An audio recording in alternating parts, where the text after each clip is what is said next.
મંદિરે જવાનું રાખજો.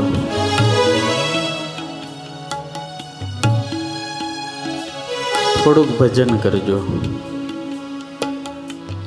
અને જો આજુબાજુમાં કઈ સંત રહેતા હોય ને તો રોજ એક વખત સાધુને મળજો મારા બાપ હો.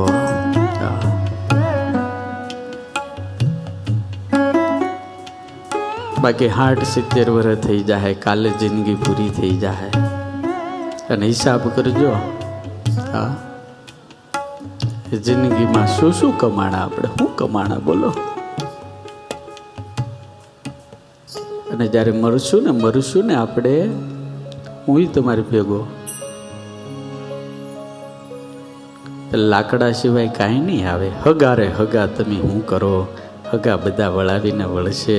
હાચા હગા ઓલા વનના લાકડા એ ભેળા આવીને વળશે મારા બાપ. શું કરીએ આપણે હગા? यहाँ कौन किसका होता है यार? अपने अपने नहीं होते, वो सिर्फ सपने होते हैं. अपने तो हमारे ठाकुर होता है, अपने कोई अपने नहीं.